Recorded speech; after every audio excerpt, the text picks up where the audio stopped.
3 seconds. That was all the time separating life from a bloodbath in the VIP section of the Obsidian.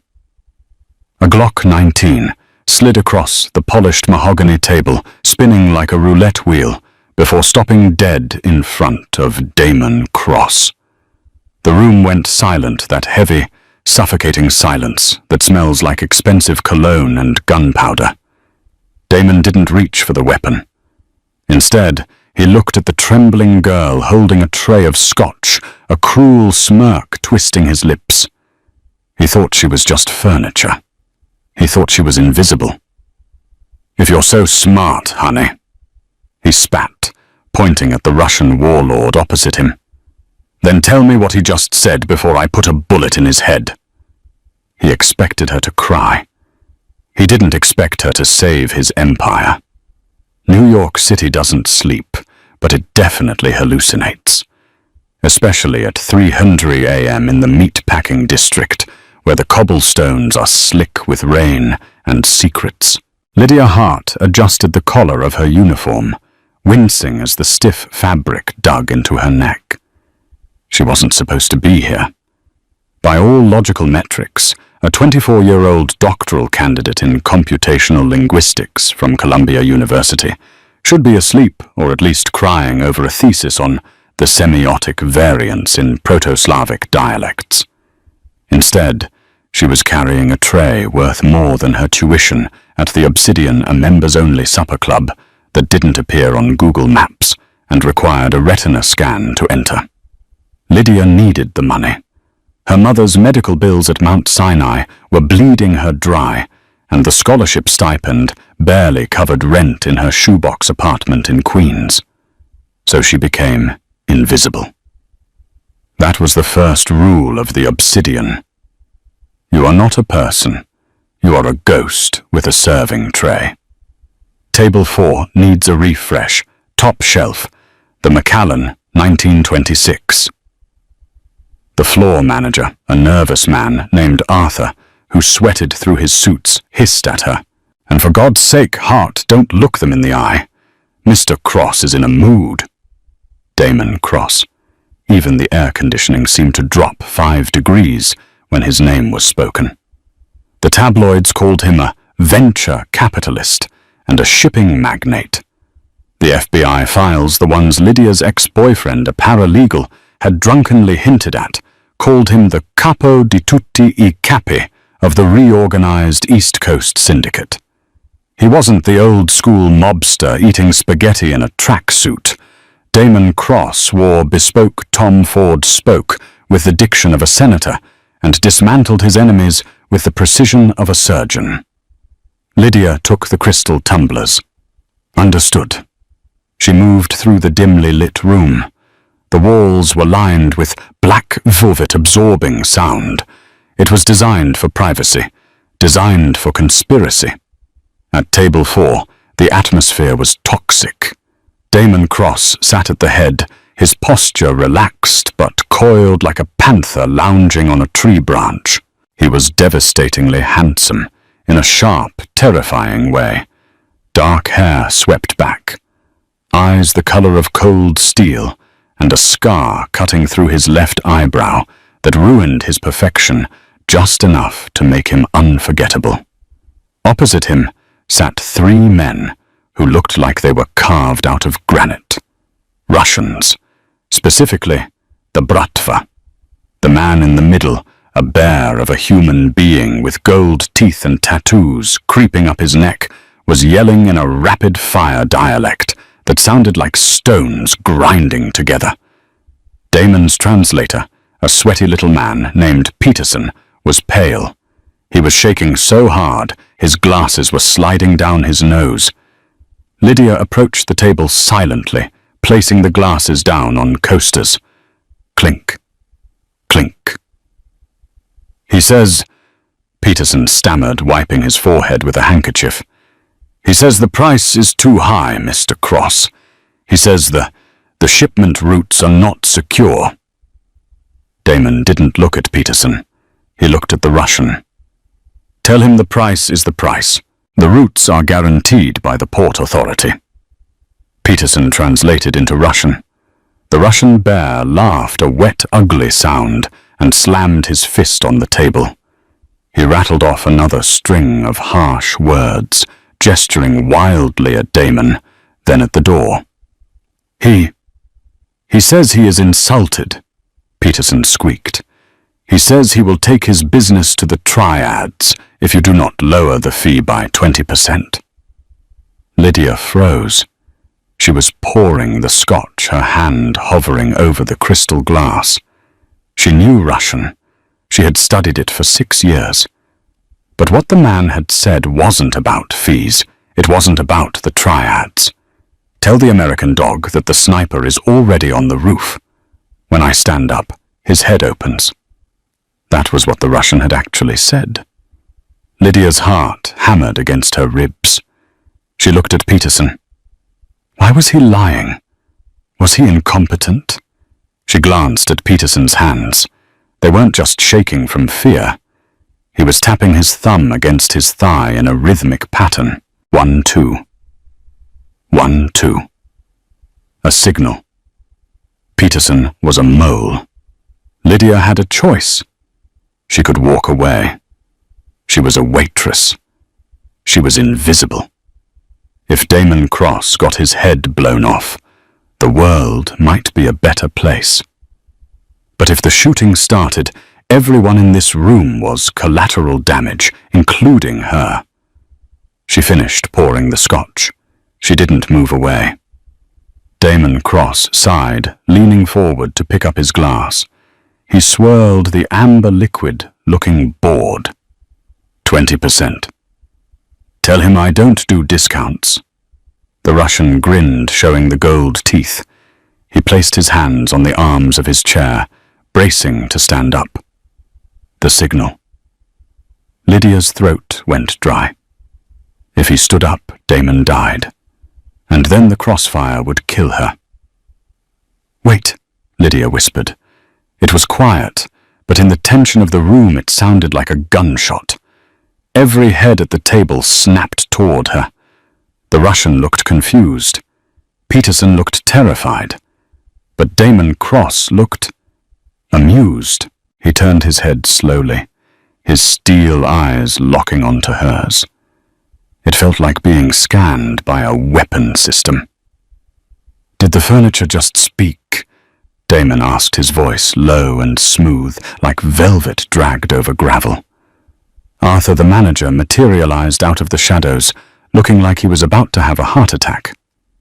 Mr. Cross, I am so sorry. This girl is new. She's hot. Get back to the kitchen immediately. No, Damon said, raising a hand. He didn't break eye contact with Lydia. She has something to say, don't you, sweetheart? Lydia clutched the empty tray against her chest, like a shield. I just... Speak up, Damon commanded. The amusement vanished, replaced by a cold authority that made her knees weak. You interrupted a $10 million negotiation. It better be good. The Russian barked something in his native tongue, a derogatory comment about women that made Lydia's ears burn. Damon glanced at the Russian, then back to Lydia. He leaned back, spreading his arms. Well, we're waiting. The translation, Lydia said, her voice trembling but gaining strength. It's wrong. Peterson jumped out of his seat. This is preposterous. She's a waitress. What does she know? I have a master's degree from Yale. Damon looked at Peterson, then at the gun he kept holstered under his jacket. He pulled the weapon out, a matte black Glock, and slid it across the table. It spun and stopped, pointing vaguely at the Russian. If you're so smart, honey. Damon mocked, his eyes glittering with a dangerous challenge. Then translate it. Tell me what he just said before I put a bullet in his head. Or maybe yours. It was a test, a cruel, sadistic game. He didn't believe her. He just wanted to humiliate her before he fired her. Lydia looked at the gun. Then she looked at the Russian whose smile had faltered. He didn't say the price was too high, Lydia said, her voice ringing clear in the silent room. And he didn't mention the triads. She switched to flawless Russian, the vowels rolling off her tongue with a perfect St. Petersburg accent. She looked directly at the Russian boss. I know about the sniper on the roof, Volkov. Sit down, or you will be the one who does not leave tonight. The Russian's face went white. He froze halfway out of his chair. Damon's eyes narrowed. He didn't understand the words, but he understood the reaction. The predator in him woke up. Lydia switched back to English, looking straight at Damon. He said, "Tell the American dog that the sniper is already on the roof. When I stand up, his head opens. Your translator is lying to you, Mr. Cross. He's setting you up for an execution." The silence that followed was absolute. Damon didn't look at Lydia anymore. He looked at Peterson. Peterson was sweating so profusely now that drops were hitting the table. "Mr. Cross, she's crazy. Damon moved faster than Lydia thought humanly possible. He didn't reach for the gun on the table. He reached for the steak knife on his plate. In one fluid motion, he pinned Peterson's hand to the mahogany wood. Peterson screamed a high-pitched wail that echoed off the velvet walls. The Russian boss, Volkov, reached for his jacket. "Don't," Damon said calmly, not even looking at him. Two shadows detached themselves from the corners of the room, Damon's bodyguards. They had submachine guns raised before Volkov could even twitch. Damon stood up. He adjusted his cufflinks. He looked at the Russian. "Sniper on the roof. That's rude, Nikolai. Very rude." He pulled out his phone and typed a single message. A moment later, a muffled thud was heard from the ceiling above them, followed by the vibration of a heavy body hitting the roof deck. "Problem solved," Damon said cold. "Now get out of my city before I peel the skin off your bones."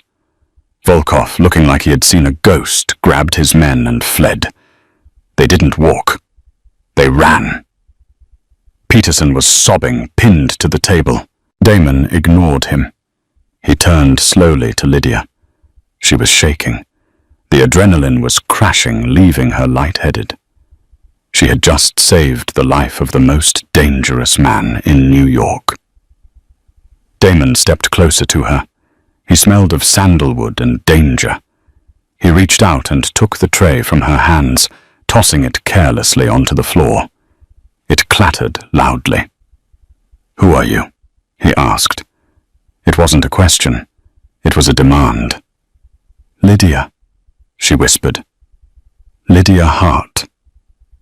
"Well, Lydia Hart," Damon said, reaching into his pocket. He pulled out a heavy roll of cash and stuffed it into her apron pocket. Then he grabbed her chin, tilting her face up to his. His fingers were hot. "You're fired."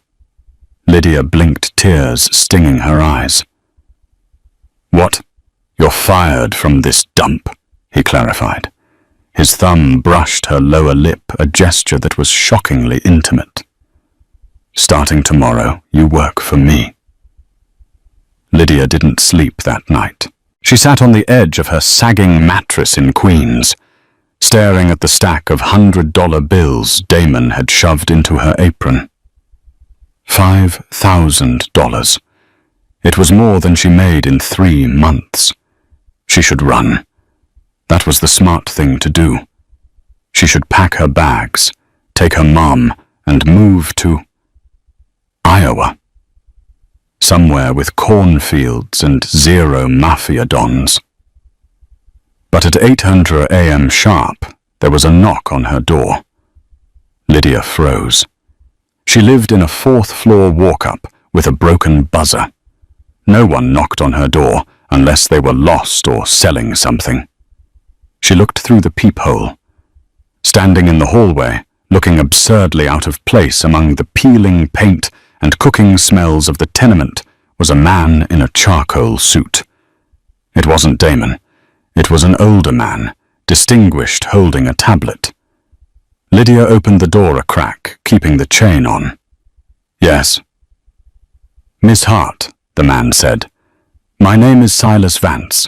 I am Mr. Cross's chief of staff. The car is waiting." I didn't say yes," Lydia stammered. Silas smiled, but it didn't reach his eyes. "Mr. Cross does not make offers, Miss Hart. He gives directives. Besides, your mother's transfer to the Presbyterian Specialized Care Unit has already been arranged. Dr. Aris Thorne, the best oncologist in the country, is reviewing her case as we speak." Lydia felt the blood drain from her face. "How do you know about my mother? We know everything," Silas said simply. "Please, the car is blocking a fire hydrant." 10 minutes later, Lydia was in the back of a black Maybach, watching her neighborhood disappear. She wasn't just hired, she was owned. They drove into Manhattan past the tourist traps, straight into the financial district. The car pulled up to a glass skyscraper that pierced the clouds. The Cross Tower. Lydia was ushered through a private lobby into a private elevator that had no buttons, just a card scanner. Her ears popped as they ascended 60 floors in seconds. The doors opened into a penthouse office that was larger than her entire apartment building. It was all glass, steel, and modern art. And there, standing by the window looking out over the Hudson River, was Damon. He wasn't wearing a suit jacket today. He wore a white dress shirt with the sleeves rolled up, revealing muscular forearms, and a watch that probably cost more than a house. "You're late," he said without turning around. "I didn't know I was coming," Lydia shot back. The fear was there, but so was the anger. "You can't just kidnap people, Mr. Cross." Damon turned. A slow smirk spread across his face. "Kidnap, I upgraded you, Lydia. You were serving drinks to pigs. Now you're going to help me slaughter them." He walked over to his massive desk and picked up a thick file. He tossed it to her. "What is this?" she asked, catching it. "Peterson was a rat," Damon said, walking around the desk to lean against it, crossing his ankles. "But he wasn't smart.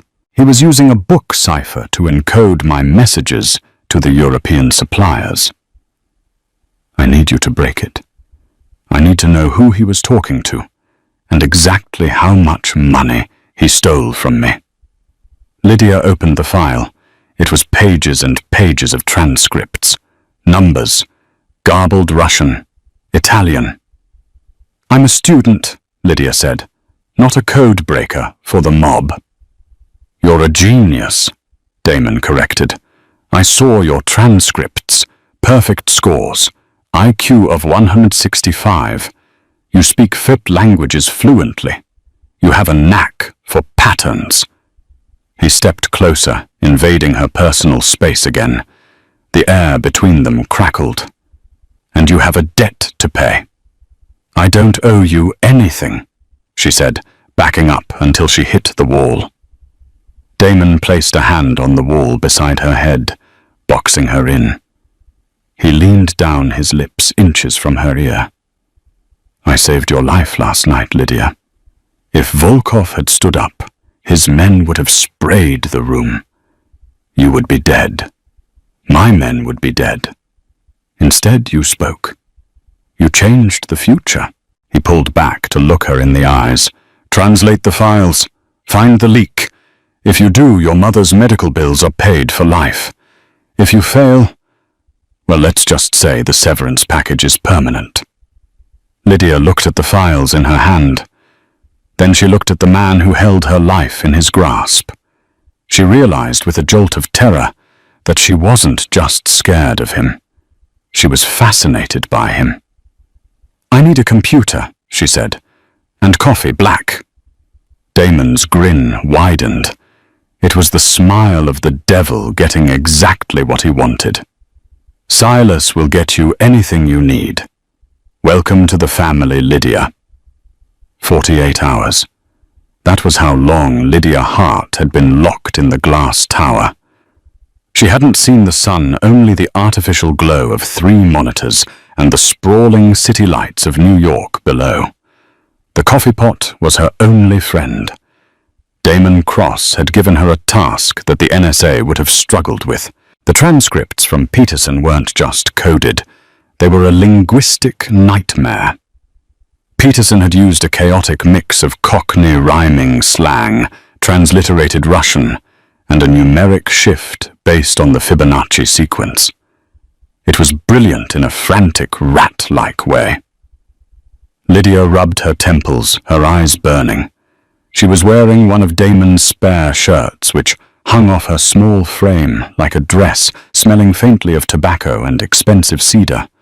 Her uniform had been discarded in a trash can hours ago. "You're staring at the screen, like it insulted your ancestors," a voice rumbled from the doorway. Lydia didn't jump. She was too tired for fear. She spun the ergonomic chair around. Damon was standing there, leaning against the doorframe. He looked fresh-showered, wearing a black turtleneck that emphasized the width of his shoulders. He held a plate of food steak, rare with asparagus. "It's not an insult," Lydia murmured, her voice raspy. "It's a riddle." Peterson wasn't just translating for the Russians. He was brokering a side deal. Damon walked over and set the plate on the desk right on top of a stack of files. "Eat. You look like a ghost." "I found a pattern," Lydia said, ignoring the food. She pointed at the screen. "Look at the timestamps on the messages. They always align with the tidal charts of the Port of Newark." Damon frowned, moving behind her chair. He placed a hand on the back of it, leaning over her shoulder. His heat radiated against her back, making her breath hitch. "Explain." "He uses the word bluebird every time the tide is high." Lydia said, her fingers flying across the keyboard to highlight the text. "I thought it was a code name for a person, but in Russian criminal slang from the 90s, bluebird sinaya ptitsa referred to heroin. But the syndicate doesn't move drugs, right? You deal in arms and tech." "Correct," Damon said, his voice hardening. "No powder. That's the rule." "Peterson was moving it," Lydia said softly. "Inside your shipping containers. He was smuggling heroin in the hollowed-out casings of the guidance systems you sell to the contractors. And he wasn't doing it alone." She hit the enter key. A map popped up on the screen, connecting the digital dots she had spent 2 days analyzing. "The messages weren't going to Volkov," Lydia revealed. "They were being routed through a server in the Cayman Islands. The final recipient is a shell company called Aurelius Holdings." Damon went rigid. His hand tightened on the back of her chair, so hard the leather creaked. "Aurelius? You know them. It's not a them," Damon spat, standing up and pacing to the window. The city lights reflected in his cold eyes. "It's a him. Sebastian Cole. My godfather." Lydia froze. She knew the name. Sebastian Cole was a philanthropist, a billionaire who built hospitals and libraries. He was the face of clean money in New York. "Your godfather is a drug lord. He's the man who taught me how to tie a tie and how to hide a body." Damon said, his voice devoid of emotion. "He retired 5 years ago. Gave me the territory. Said he wanted to cleanse his soul." Damon turned back to Lydia, his face a mask of fury. "If Cole is using my logistics to move heroin, he's not just making money. He's framing me. If the feds find that product in my containers, I go away for life. And he takes the empire back, looking like the savior stepping in to clean up his godson's mess." "There's more," Lydia said, hesitating. This was the part that terrified her. "Tell me." The last message Peterson sent, it wasn't about a shipment. It was a date. January 12th. The gala. The Red Room. Lydia looked at the calendar on the wall. That's tonight. Damon stared at her. The silence stretched heavy and dangerous. The Metropolitan Museum Charity Gala. Damon realized. Cole is hosting it. He invited me 3 months ago. I wasn't going to go. He needs you there, Lydia deduced. Why? To kill me, Damon said simply. Or to arrest me, publicly. He walked back to the desk, grabbed the plate of steak, and shoved a forkful of meat toward her mouth. Eat. You need the energy. Lydia blinked, taking the bite automatically. Why? Damon smirked, but there was no humor in it. It was a wolf baring its teeth before a hunt. Because, Lydia Hart, you're not just my translator anymore. Tonight, you're my fiancé. The transformation was brutal and efficient. A team of 3 stylists descended on the penthouse suite like a tactical squad. Lydia was scrubbed, waxed, polished, and painted. There was no time for modesty. She was a mannequin, being prepped for war. When they were finished, Lydia stood in front of the floor-to-ceiling mirror and didn't recognize the woman staring back. She wore a gown of liquid midnight blue silk that clung to every curve before cascading to the floor. The back was entirely open, exposing her spine.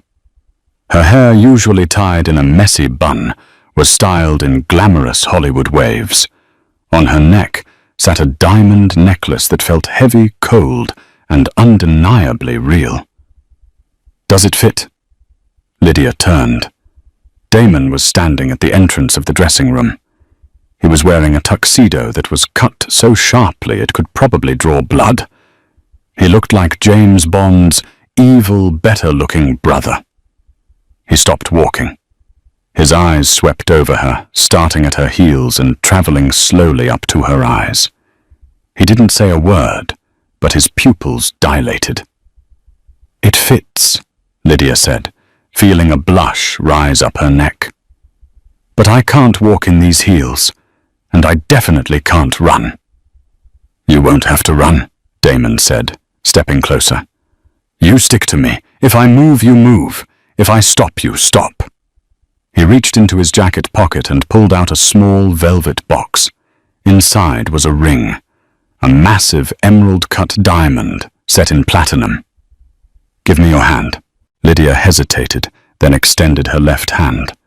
Damon slid the ring onto her finger. It fit perfectly. It's a tracker, he said quietly, still holding her hand. If we get separated, press the stone down for 3 seconds. My security team will tear the building apart to find you.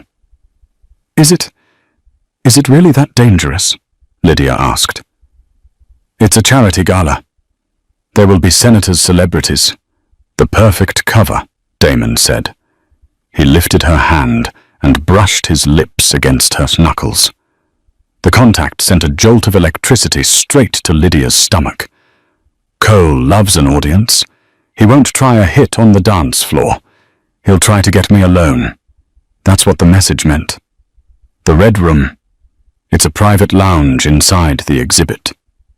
So we avoid the Red Room, Lydia reasoned. No. Damon corrected, his eyes dark. We walk right into it, but we do it on my terms. I need you to listen, Lydia. Really listen. Cole speaks 4 languages, but he has a tell. When he's lying, he switches syntax structures. He uses passive voice. You catch him doing that, you squeeze my arm. Twice. And if he orders his men to kill us. Damon reached behind his back and pulled out a small pearl-handled pistol. He lifted the slit of her dress and slid the gun into the garter on her thigh. The metal was cold against her skin. Then you shoot, Damon said. Aim for the center of mass. Don't close your eyes. He stepped back, offering his arm. Ready to meet the family? Lydia took a deep breath. She touched the diamond tracker on her finger, then the cold steel on her thigh. She was a doctoral student. She studied syntax and phonemes. Now she was walking into a seaman's den with the king of the jungle. Ready, she lied. The Metropolitan Museum of Art was transformed. The Temple of Dendur was bathed in golden light, filled with the elite of New York. A string quartet played softly, competing with the hum of gossip and the clinking of champagne flutes. As Damon and Lydia entered, the room went quiet. It was the same silence from the club, but magnified. Hundreds of eyes turned to them. Damon Cross, the reclusive prince of the underworld, had arrived, and he had a woman on his arm. Cameras flashed a blinding staccato of light. Damon didn't blink. He placed a possessive hand on the small of Lydia's back, guiding her through the shark tank. "Smile," he whispered in her ear. "You adore me. I'm the love of your life." Lydia forced a smile, leaning into him. "You're an arrogant sociopath," she whispered back, beaming at a photographer. "And you're beautiful when you're terrified," he retorted, nodding at a senator. They moved through the crowd. Lydia's senses were on high alert. She was doing what she did best, analyzing data. She listened to the snippets of conversation around them. Stock drop. Cross is finished. Midnight announcement. "They know," Lydia murmured, not moving her lips. "People are whispering about an announcement at midnight. Something about your companies." "Cole's move," Damon said, tight-jawed. "He's going to announce the hostile takeover or the federal investigation. He wants to destroy my reputation before he destroys my body." "Damon!" A booming voice cut through the noise. Standing by the ancient Egyptian sandstone was a man who looked like a benevolent grandfather. Silver hair, a tuxedo with a red velvet cummerbund, and a smile that seemed too wide. Sebastian Cole. "Uncle," Damon said, stopping. He didn't extend his hand. Cole didn't seem to mind. He stepped forward, opening his arms. "I didn't think you'd come. And who is this stunning creature?" "Lydia," Damon said. "My fiancée." Cole's eyes flickered. Just for a microsecond. A tiny crack in the mask. Lydia saw it. He wasn't expecting Damon to bring anyone, let alone a witness. "Fiancé." Cole laughed, clapping Damon on the shoulder. "You work fast, boy. A pleasure, my dear, He took Lydia's hand and kissed it. His lips were dry. "I hope you know what you're getting into. This family. We have history." "I love history," Lydia said smoothly, keeping her voice light. "Damon tells me you taught him everything he knows." "Not everything," Cole said, his eyes locking onto Damon's. "Some things you have to learn the hard way." "Damon, my boy, we have business. The Red Room, 10 minutes. "We'll be there," Damon said. "Alone," Cole added. "Family matters." "Lydia is family." Damon countered his voice, leaving no room for argument. "She comes or I leave." Cole paused. He looked at Lydia, assessing her. He clearly decided she was just a pretty ornament, nothing to worry about. "Very well. Bring the girl. Maybe she can learn something." Cole walked away, disappearing into the shadows of the exhibit. "He's nervous," Lydia whispered as soon as he was gone. "He used the conditional tense when he said, 'Maybe she can learn.' And his hand, he was tapping his ring against his glass. Same rhythm as Peterson." "He's signaling his team," Damon said. "We have 10 minutes. Do you want to run?" "There's a service exit behind the sarcophagus." Lydia looked up at him. She saw the tension in his jaw, the way his eyes scanned the perimeter, constantly protecting her. For 2 days, she had seen the monster the world feared, but she had also seen the man who sat with her while she worked, who made sure she ate, who respected her mind. If she ran, he died. "I'm not running," Lydia said. "Let's go translate some lies." Damon looked at her with an intensity that made her knees weak. "If we survive this," he growled, "I'm going to buy you the entire museum." They walked toward the red room. It was a private viewing gallery draped in heavy crimson curtains, isolated from the rest of the gala. Inside, Sebastian Cole stood by a fireplace. He wasn't alone. 4 men stood in the corners of the room. They wore tuxedos, but they bulged in the wrong places. "Champagne?" Cole asked, gesturing to a bottle on the table. "Cut the act, Sebastian," Damon said, his voice echoing in the small room. "I know about Aurelius Holdings. I know about the heroin in the guidance systems." Cole's smile vanished. He sighed, looking disappointed. "You were always too clever for your own good, Damon. I tried to protect you. I tried to give you a clean way out. By framing me..." Damon stepped forward, shielding Lydia with his body. "By retiring you," Cole snapped. "You're soft, Damon. You're trying to legitimize the syndicate. You're turning us into a corporation. We are wolves, not accountants. The heroin, that is quick cash. That is power. And you were getting in the way." "So you kill me," Damon said, "and take it all back."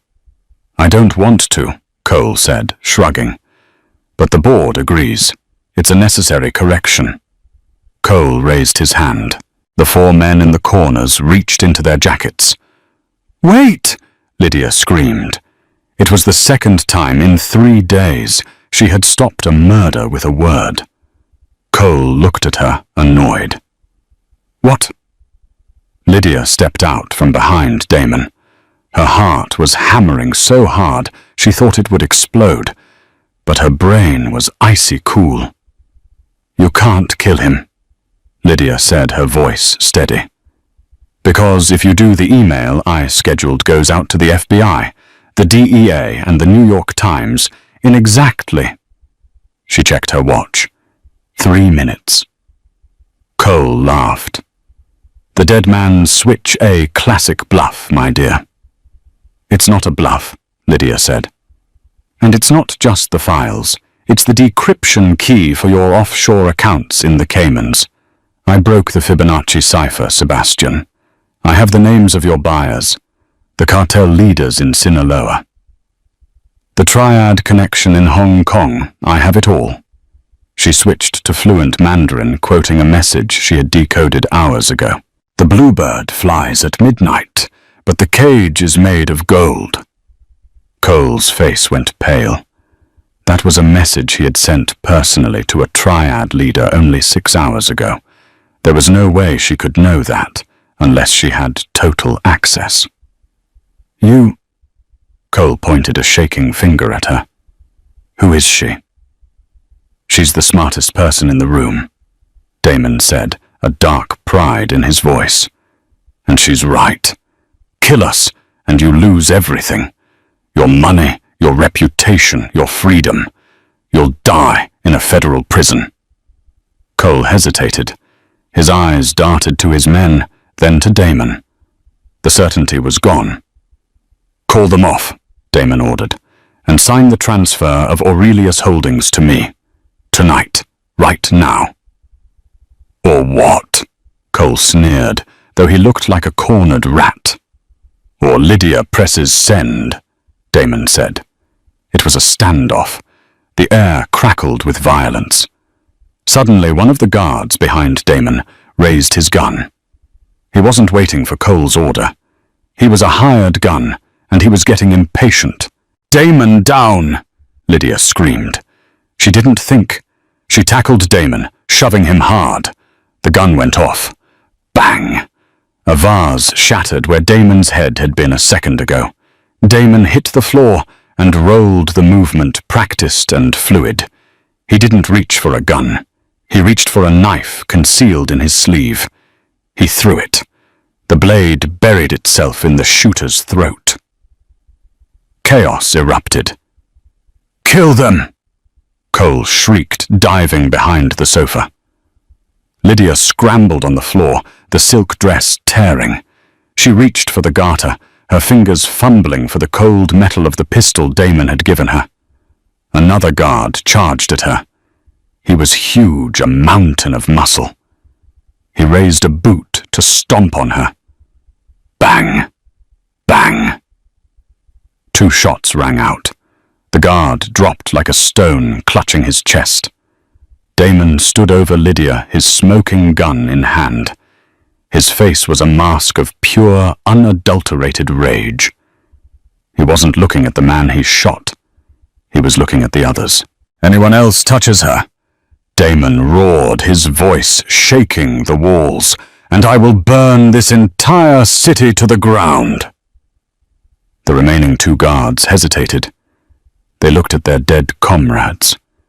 They looked at the demon in the tuxedo. They dropped their guns. Damon didn't relax. He kept his gun trained on the sofa where Cole was hiding. He reached down with his other hand and hauled Lydia to her feet. "Are you hurt?" he demanded, his eyes frantically scanning her for blood. "I'm fine," Lydia gasped, adrenaline flooding her veins. "I'm fine." Damon grabbed her face and kissed her hard, a bruising, desperate kiss that tasted of fear and survival. Then he pulled back, turning his attention to the sofa. "It's over, Sebastian," Damon called out. "Come out and sign the papers, or I let my fiancée finish the job." The silence in the red room was heavier than the gunshot had been. The smell of cordite, sharp and metallic, hung in the air, mixing with the scent of expensive perfume and the coppery tang of blood. Sebastian Cole, the man who had controlled the East Coast Underground for 30 years, sat slumped on the velvet sofa. He looked small, defeated. He picked up a Mont Blanc pen with a shaking hand. "You're making a mistake, Damon," Cole rasped, signing the document that transferred Aurelius Holdings and all its assets to a blind trust controlled by Damon. "You think you can just go legitimate? You think the Senate, the FBI, the IRS will just let you walk away because you bought a few hospitals?" "I'm not walking away," Damon said, holstering his weapon, but keeping his eyes fixed on the old man. "I'm evolving, something you refused to do." Lydia stood by the fireplace, her arms wrapped around herself. The adrenaline was fading, replaced by a bone-deep chill. She watched Damon. He was terrifyingly calm. He had just shot 3 men, and his heart rate hadn't seemingly spiked. Cole finished signing. He tossed the pen onto the table. "There, it's yours. The shipping routes, the shell companies, the debt ledgers." He looked at Lydia, a cruel smile twisting his lips. "And the girl's file." Damon stiffened. "What?" Cole reached into his tuxedo jacket. Damon flinched, hand going to his gun, but Cole only pulled out a small, crumpled envelope. He slid it across the table toward Lydia. "Did you really think it was a coincidence?" Cole asked softly, his eyes gleam with malice. "That a waitress with a genius-level IQ and fluency in 5 languages just happened to be working at the Obsidian on the exact night my Russian contact was there." Lydia stepped forward, her legs feeling like lead. She picked up the envelope. "Don't open it," Damon commanded, his voice sharp. Lydia ignored him. She tore the seal. Inside was a single sheet of paper. It was a surveillance log. Dates, times, photos of her leaving the university, photos of her mother in the hospital, and a financial transaction record. Sender Aurelius Holdings, recipient Mount Sinai, billing debt, memo rejection of insurance claim, terminal coverage. Lydia gasped, the room spinning. She looked at Cole with horror. You blocked my mother's insurance approval. I bought the insurance company's debt 3 years ago. Cole admitted, sounding bored. I flagged your mother's account. I knew the financial pressure would break you. I knew you'd look for quick cash. I needed a code breaker, Lydia. I was grooming you. I was going to offer you a job next week. He chuckled darkly. Damon just happened to find you first. But make no mistake, my dear. You were never a person to us. You were always just a resource to be acquired. Lydia felt like she had been punched in the gut. Her entire life, her struggle, her poverty, her mother's suffering had been engineered by this man, just so he could use her brain for his criminal empire. And Damon, she looked at Damon. He wasn't looking at Cole. He was looking at her, his expression unreadable. Did you know? Lydia whispered. Lydia! Damon started stepping toward her. Did you know? She screamed, her voice cracking. I didn't know he caused it. Damon said, his voice low and intense. But I knew who you were the moment you walked up to that table. I knew you were Cole's target.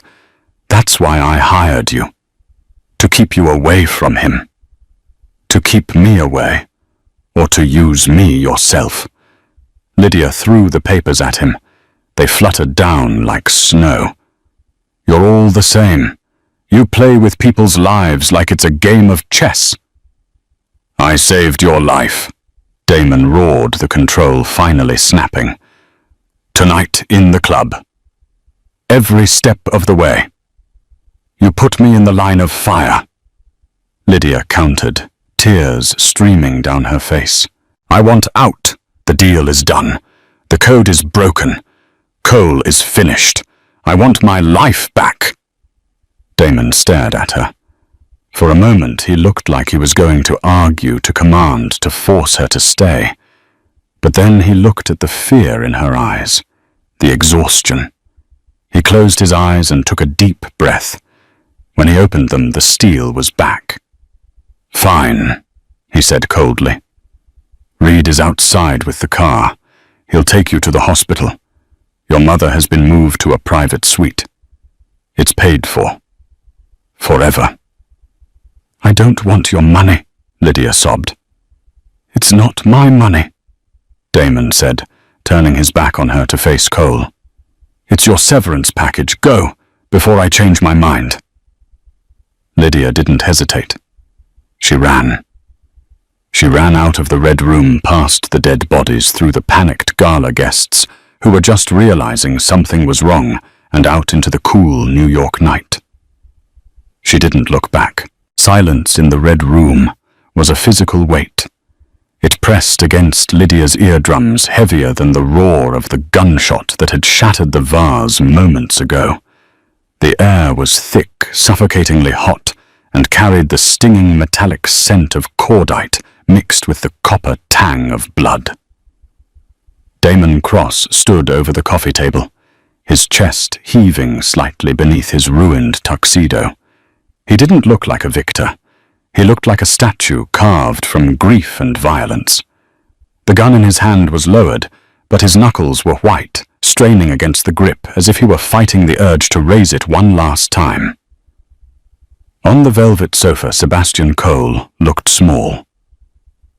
The titan of the East Coast, the man who had terrified senators and dissolved unions with a whisper, was now just an old man with shaking hands. Sign it, Damon commanded. His voice was a low growl stripped of all the charm he had worn in the ballroom. Sign it and disappear, Sebastian. It's the only mercy you're going to get. Cole picked up the Mont Blanc pen. It clicked against the glass table, a tiny sound that echoed loudly in the stillness. He looked at the document transferring Aurelius Holdings to Damon's blind trust. It was the end of his reign. The end of 30 years of power. You think you've won? Cole rasped, the ink flowing across the page as he signed his life away. You think because you have the codes and the shipping routes and the girl that you can just wash the blood off your hands. You can't, Damon. The stain doesn't come out. It just turns into rust. I'm not trying to be clean, Damon said, watching the pen move. I'm just trying to be finished. Cole finished the signature with a flourish that was pathetic in its defiance. He tossed the pen onto the table. It rolled and hit the edge of a crystal ashtray. Done, Cole spat. The ships, the shell companies, the debt ledgers, it's all yours. You are now the king of the ashes. Damon reached for the papers, his eyes cold. Get out. If I see you in New York after sunrise, I won't send a lawyer. I'll send a hearse. Cole stood up slowly, smoothing his jacket. He looked at the dead body of his guard, then at Damon, and finally his gaze landed on Lydia. A slow, cruel smile spread across his face, the smile of a man who knows he has one bullet left, and he doesn't need a gun to fire it. I will leave, Cole said softly, but I think there is one more asset we need to transfer. Full disclosure, as the accountants say. He reached into the inner pocket of his tuxedo. Damon's gun snapped up instantly, leveled at Cole's forehead. Don't. Relax, boy. Cole chuckled, the sound dry like dead leaves. No weapons, just a receipt. He pulled out a thick, cream-colored envelope sealed with red wax. He didn't give it to Damon. He slid it across the glass table, pushing it toward Lydia. Lydia was standing by the fireplace, shivering despite the heat. The adrenaline was crashing, leaving her nauseous. She looked at the envelope. It had her name on it. Lydia Hart, written in elegant calligraphy. What is this? She whispered. The truth, Cole said. Open it, unless you prefer to remain a pet. Lydia, don't, Damon warned. His voice held a note of panic that Lydia had never heard before. He stepped toward her, reaching out to intercept the envelope. Whatever is in there, it's a lie. He's trying to poison you. Is it? Cole countered. Whatever is in that envelope, Damon, you paid for it. Indirectly, of course. Lydia looked at Damon. The fear in his eyes wasn't for himself. It was guilt. She snatched the envelope before Damon could touch it. Her fingers trembled as she broke the wax seal. Inside was a dossier. Not a thick one, just 3 pages. She pulled out the first page. It was a photocopy of an internal email from Aurelius Holdings dated 2 years ago. Subject, Candidate Recruitment. Project Cipher. Target, Lydia Hart, Doctoral Candidate, Columbia. Status Watch List. Lydia frowned. You were watching me 2 years ago. Keep reading, Cole urged gently. Lydia turned the page. The second document was a financial directive. To Mount Sinai Hospital Billing Department. Rapid Claims Denials, Inc. Repatient, Martha Hart, Oncology. Instruction, override, standard approval. Flag as experimental, high risk.